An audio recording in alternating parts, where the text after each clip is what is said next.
Live from New Delhi, you're watching DD India Live, India's voice to the world. I'm Siddharth Bharadwaj. Coming up in next 30 minutes. India's President Droupadi Murmu conferred Honorary Doctorate in Algeria. Says India ardent follower of peace and education since time immemorial. Prime Minister Narendra Modi says India is world's second largest 5G telecom market and is now working on 6G. Inaugurates International Telecommunication Union in New Delhi. India's External Affairs Minister Dr. Jaishankar in Pakistan to attend SCO summit in Islamabad. This is first high-level visit from India in nearly a decade.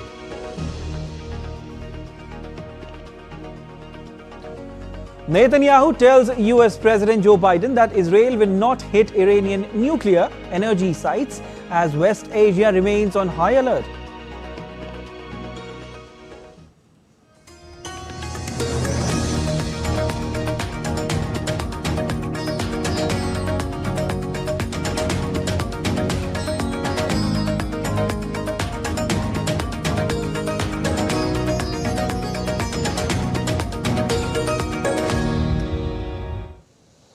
India's President Droupadi Murmu was accorded the Honorary Doctorate by the University in Algeria on Tuesday during the first leg of her three-nation visit. The President visited the Sidi Abdallah Science and Technology Pole, which is a hub of universities where she was accorded the Honorary Doctorate. Inaugurated in May this year, the hub spans 87 hectares and is poised to become a premier center for advanced technological education in Algeria. This is an honor for my country, more than for me as an individual.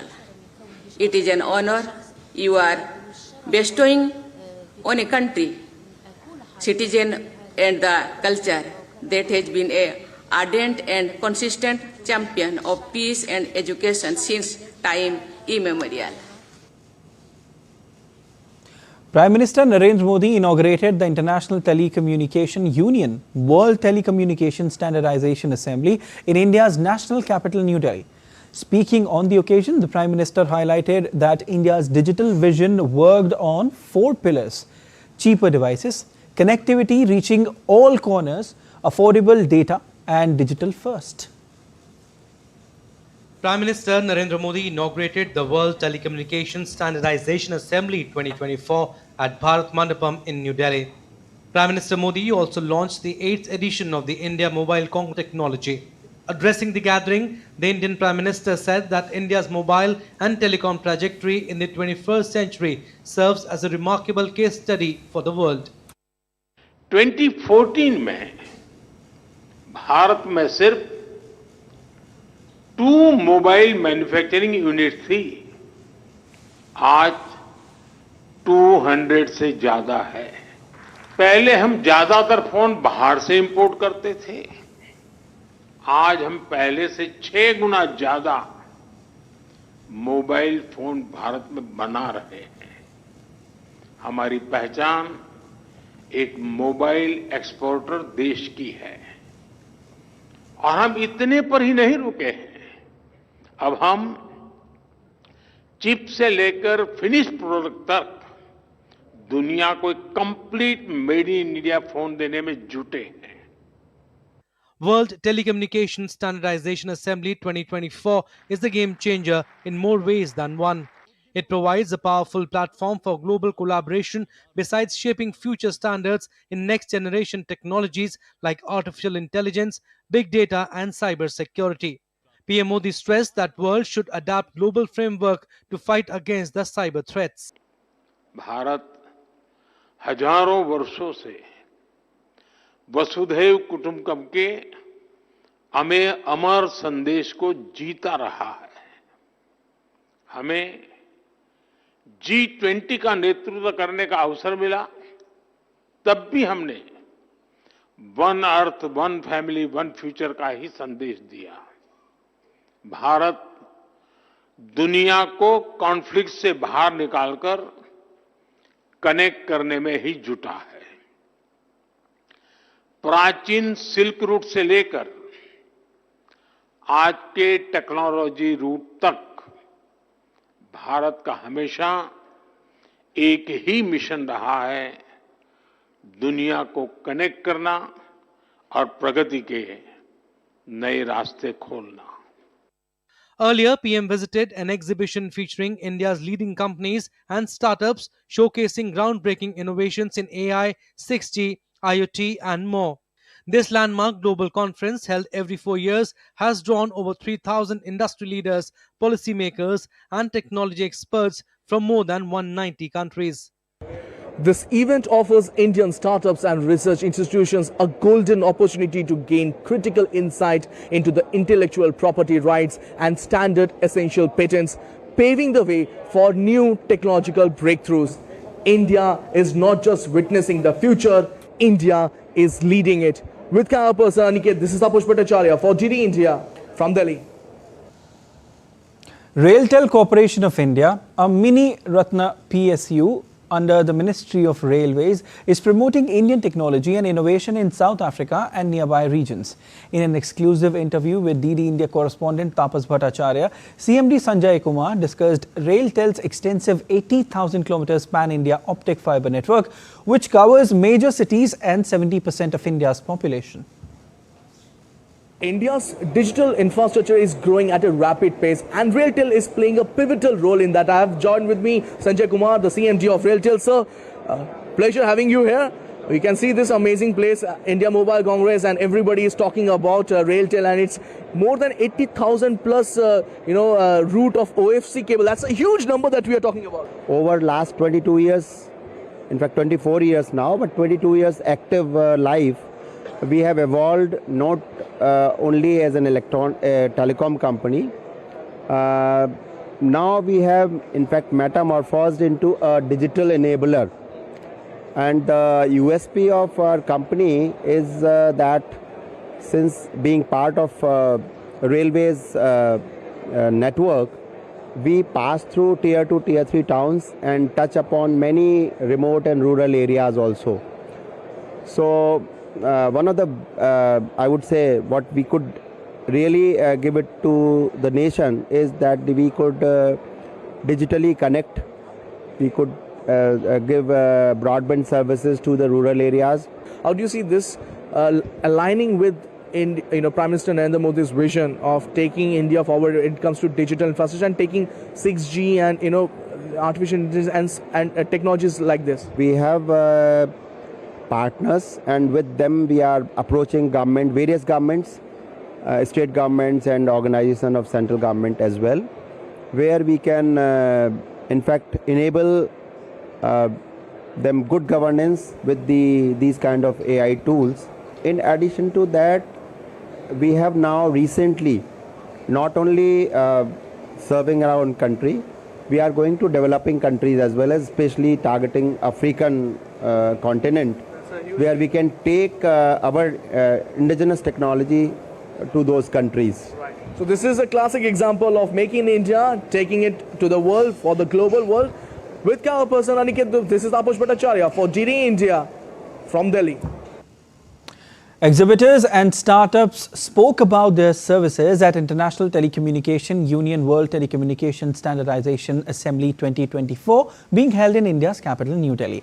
They shared their experience of showcasing their ideas to India's Prime Minister Narendra Modi at the exhibit. We are a wireless technology startup. We are a defense, space and telecom startup. So we had the opportunity to meet the Prime Minister. We showed him the unique products that we have developed in India for the world.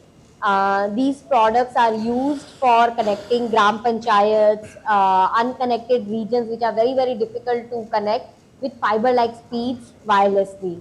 We explained to the Prime Minister how, after launching the Bharat 6G vision document, about a year ago by our Prime Minister, how the world has reacted to the Prime Minister's vision, how they have accommodated India's requirements in the global standards fora. It's very great that Mr. Modi had support the MSME companies in India. They are supporting in a different ways, and one of the way we are taking advantage is the PLI schemes which they are giving to Indian companies, Make in India companies. India's External Affairs Minister Dr. S. Jaishankar has reached Islamabad to attend the Shanghai Cooperation Organization meeting. This is the first high-level visit from India in years amid continuing strain in ties between the two neighbors. The 23rd meeting of SCO Council of Heads of Government will be held on Wednesday in Islamabad under the chairmanship of Pakistan. The annual meeting focuses on the trade and economic agenda of the organization. External Affairs Minister Dr. S. Jaishankar will represent India at the meeting. India remains actively engaged in the SCO format, including various mechanisms and initiatives within the SCO framework. India has rejected the claims of Canadian Prime Minister Justin Trudeau and other officials about presenting credible evidence to New Delhi, saying Canada's approach since the beginning has been to make vague accusations and put the burden of denial on India. Canadian PM Trudeau's press conference yesterday was the same old Trudeau saying the same old things for the same old reasons. According to Indian sources, no specifics regarding the connection of certain individuals to India were provided. Sources termed it absurd that the Canadian government, after intensively engaging the High Commissioner over the last year, has now chosen to target him. India's Ministry of Defence on Tuesday inked a contract with the US government for tri-service procurement of 31 MQ-9B Sky Sea Guardian high-altitude long-endurance remote pilot aircraft system. Another contract has been signed with General Atomics Global India Private Limited for performance-based logistics for these remote pilot aircraft system through depot-level maintenance, repair and overhaul in India. The contracts were inked in the presence of Defence Secretary in New Delhi.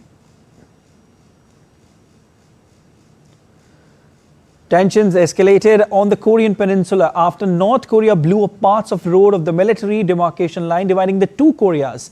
The northern parts of the road and rail lines connected to the south were blown up. The explosions did not cause any damage on Seoul's side of the border. In response, South Korea's military fired warning shots near the heavily fortified border with North. This comes at a time when the North has accused its neighbor of sending drones over the country's capital, Pyongyang. What North Korea has done today, blowing up the inter-Korean roads in north side of Gongwei Line and Donghae Line, is a clear violation of the inter-Korean agreement, and we see it as a very abnormal act. And the South Korean government is strongly condemning it.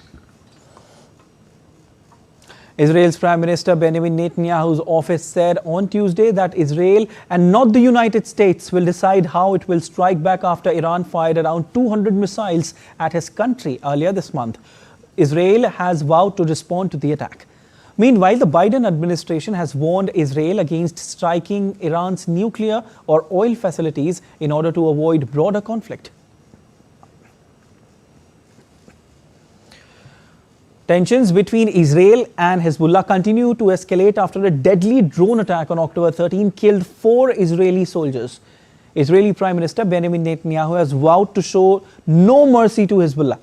This comes as Netanyahu denied allegations that Israeli forces intentionally targeted United Nations peacekeepers in Lebanon. Benjamin Netanyahu on Monday vowed to hit Hezbollah without mercy, a day after the group's deadliest strike on Israel. We are continuing to fight. We are paying painful prices, but we have great achievements which we will continue to make. I would like to make it clear, we will continue to strike Hezbollah without mercy everywhere in Lebanon, including Beirut. Hezbollah's drone attack on Israeli base killed 4 soldiers on Sunday, while several others were wounded in the attack. Prime Minister Benjamin Netanyahu later paid a visit to the attack site in south of Haifa. The Israeli Prime Minister has rejected accusations that Israeli troops had deliberately targeted the United Nations interim force in Lebanon and repeated his call for them to temporarily leave the combat zone. The charge that Israel deliberately attacked UNIFIL personnel is completely false. It's exactly the opposite. Israel repeatedly asked UNIFIL to get out of harm's way. It repeatedly asked them to temporarily leave the combat zone, which is right next to Israel's border with Lebanon. In fact, on the day that Israel began its ground operation next to our border with Lebanon, we asked them specifically, please leave this area so you're not harmed. UNIFIL has refused to relocate from southern Lebanon.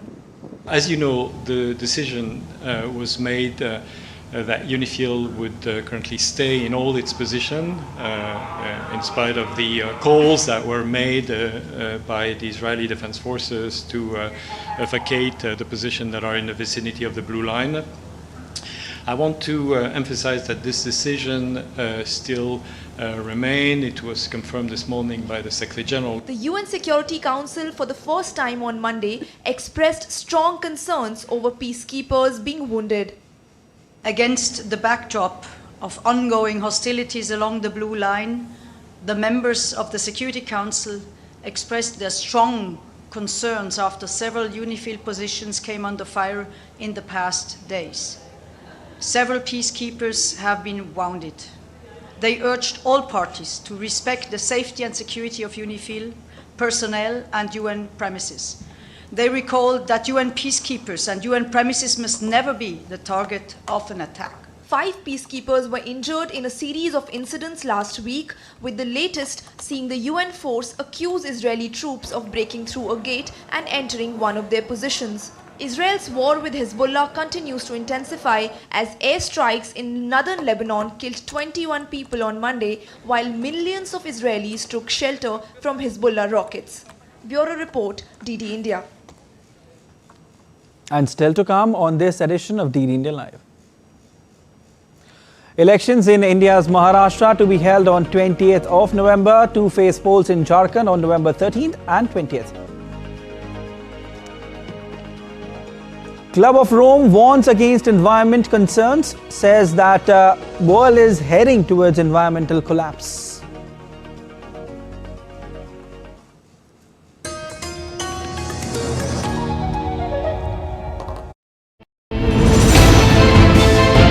Geopolitics and trade deals. Economic challenges amid development. Hard work and the path to prosperity. It's the economy, always. Between walkers, money is what money does and says. Supply creates its own demand. Between the bulls pulls and bears tears. When supply chains globalization and India rises to the podium. We'll get you centered with the economic brief at 8 p.m. every Thursday on DD India.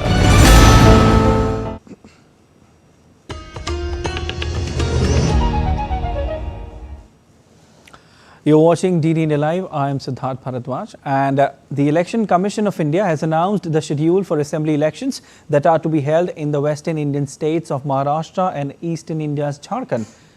Chief Election Commissioner Rajiv Kumar announced that the Western Indian state of Maharashtra assembly elections will take place on November 20th this year.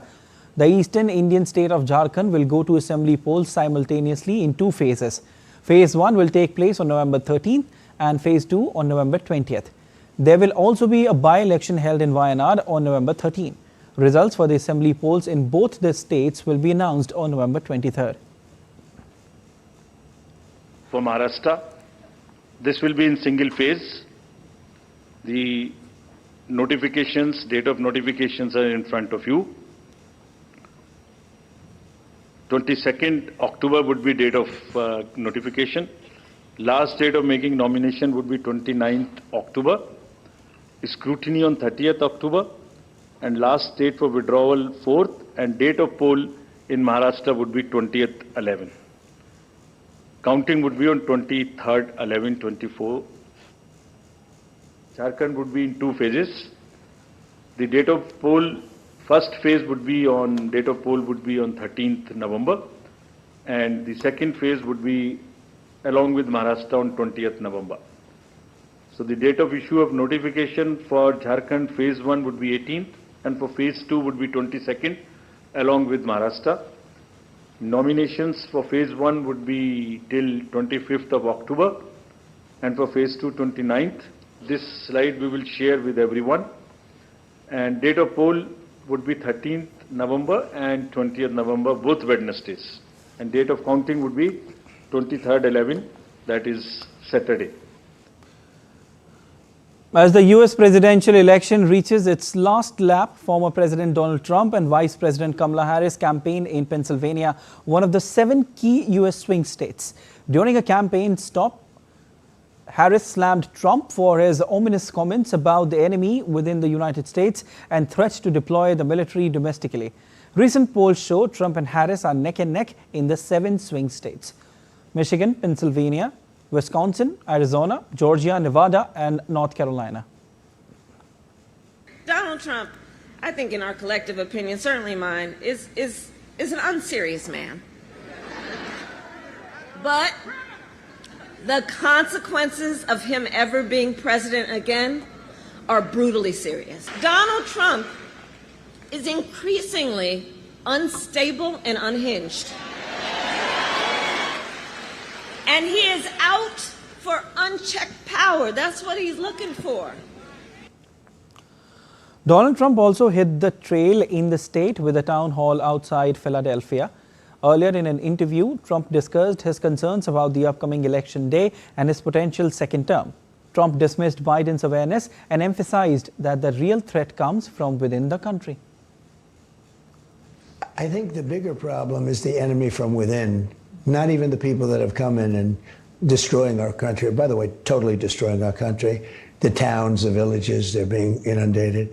But I don't think they're the problem in terms of election day. I think the bigger problem are the people from within. We have some very bad people. We have some sick people, radical left lunatics.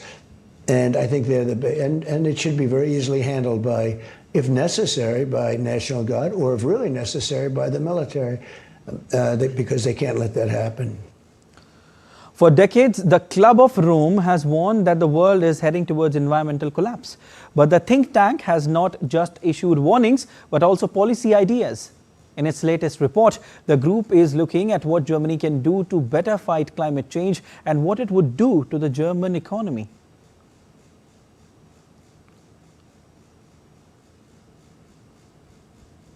And Lars Holter is with Deutsche Welle and joins me from Berlin.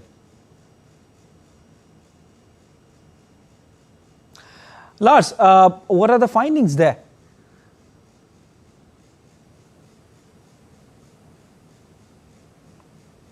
Thanks for having me. Well, there's a lot. The report is out as a book and it clocks in at a hefty 280 pages. So it's quite a read. The general thesis the experts have held for decades: climate change and depletion of resources can only be stopped by implementing thorough changes in terms of the economy and society. Now, that sounds obvious, but if you look at what the world has actually done and achieved so far in terms of fighting climate change, it seems that most changes have just not been thorough or radical enough, when in fact the world might need entirely new ideas and not just tweaks to old ideas. So to look at some topics the Club of Rome is touching on, they see a better future with the end of poverty, more equality, empowerment of women, and here's that focus on the climate, a move towards ecological friendly food and nutrition concepts, as well as, of course, clean energy. Especially looking at that last factor, clean energy, the experts say that most of the work still awaits us, even though Germany and many other countries indeed have invested in switching from fossil to renewable energy sources. We're not even halfway where we need society to be. All right. So what are some concrete ideas the Club of Rome stipulates?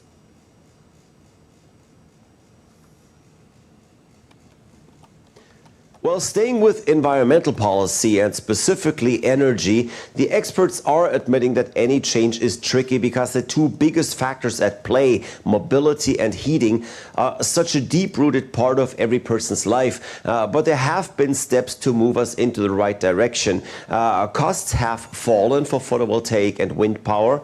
There's economic growth in green tech businesses, as well as an ever-growing number of countries that have ended subsidies for fossil fossil fuel use. Now, and that brings up an interesting subject, of course, subsidies. The Club of Rome says those are often reaching the wrong people.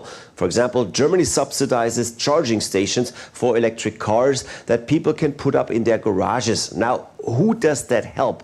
Obviously, homeowners with enough income to afford an electric car. They are already the better off part of society. And now for them, an investment that makes financial sense anyway is getting even more lucrative. Nice if you are among those benefiting, but it doesn't really help a majority of people who might actually need assistance. Here, the experts demand a lot more investment in public infrastructure, in public transportation especially, and that is something where Germany definitely has gaping holes to fill. All right, Lars, thank you so much. And Union Defence Minister Rajnath Singh today laid the foundation stone for a crucial very low frequency VLF radar station in the Damagundam Reserve Forest of Vikarabad district, Telangana. The project underscores the importance of collaborative efforts in national development and reinforces the nation's commitment to bolstering national security and communication capabilities. This is the second such station in the country. Maritime boundaries जिन देशों से लगती है उन्हें यह समझना चाहिए कि maritime security एक कलेक्टिव इफोर्ट, सामूहिक प्रयास है। बाहरी शक्तियों को अपने घर के दरवाजे पर बुलाना और बिठाना उस यूनिटी ऑफ इफोर्ट को चोट पहुंचाता है। बे ऑफ बंगाल और इंडियन ओशन रीजन में शांति और व्यवस्था बनाए रखना हम सबकी यह टॉप प्रायोरिटी होनी चाहिए। That's all for this edition of DD India Live, but let us know your thoughts on the news of the day. For those on the go, you can get all the latest news and updates from India and across the world on DD India mobile app. The app is available on both Android and iOS platforms, and you can,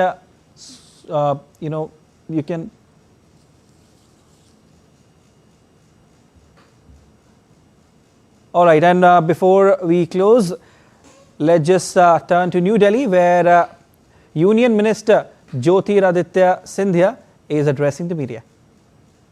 So an addition of 30 lakh route kilometers. The BharatNet program is the world's largest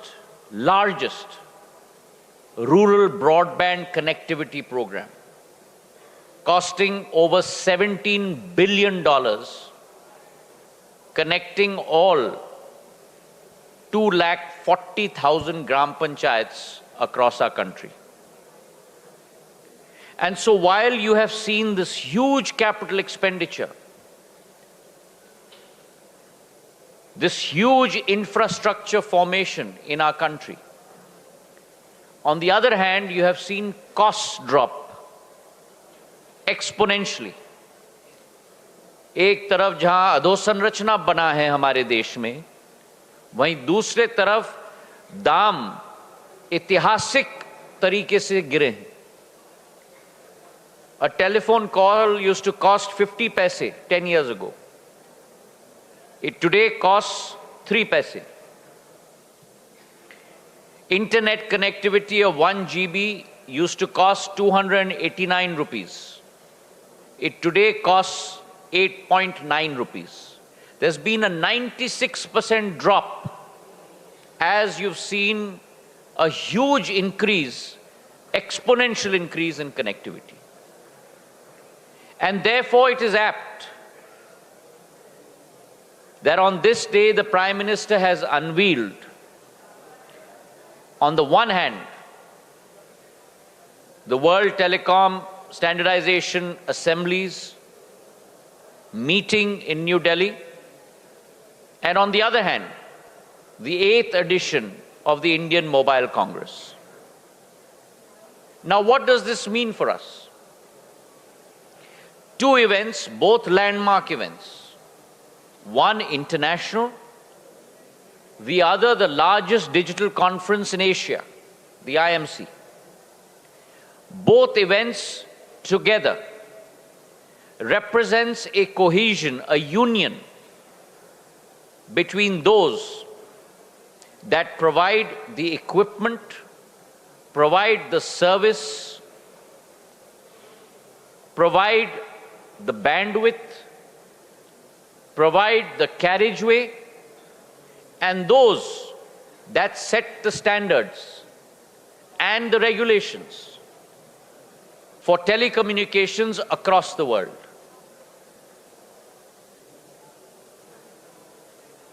This is the first time as the WTSA and the ITU is moving forward and setting standards for 6G. The goal is to set standards by 2030. This is the first time in the history of our country, पहले बार इतिहास में भारत उस standard setting की प्रक्रिया में अपना संपूर्ण योगदान दे रहा है। इसके पहले भारत कमरे से बाहर बैठता था और केवल एक स्पेक्टेटर, एक दर्शक के रूप में स्टैंडर्ड सेटिंग की प्रक्रिया को देखता था। 5G के रोल आउट के बाद जहां देश में सबसे जल्द fastest roll out in the world, दुनिया में सबसे जल्द 5G की रोल आउट अगर किसी देश में हुई है तो आपके और हमारे भारत में हुई है, जहां 21 महीने में 4.5 लाख BTS लग चुके हैं। 21 महीने में 98% जिले कवर हो चुके हैं।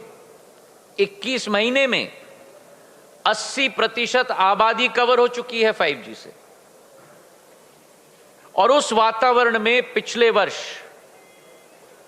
2022 में प्रधानमंत्री जी ने भारत का 6G विजन को रिलीज किया था और उसी समय Bharat 6G alliance B6GA, Bharat 6G alliance को जन्म दिया था, जिस संगठन में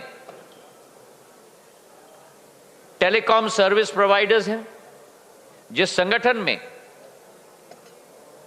सरकार के ऑफिसर्स हैं, जिस संगठन में शिक्षा के संस्थाओं के प्रोफेसर्स हैं, IITs के, जिस संगठन में एंटरप्रेन्योर्स हैं, जिस संगठन में हर एक स्टेक होल्डर का प्रतिनिधित्व है, 7 वर्किंग ग्रुप्स में डिवाइड किए गए हैं और इतिहास में पहली बार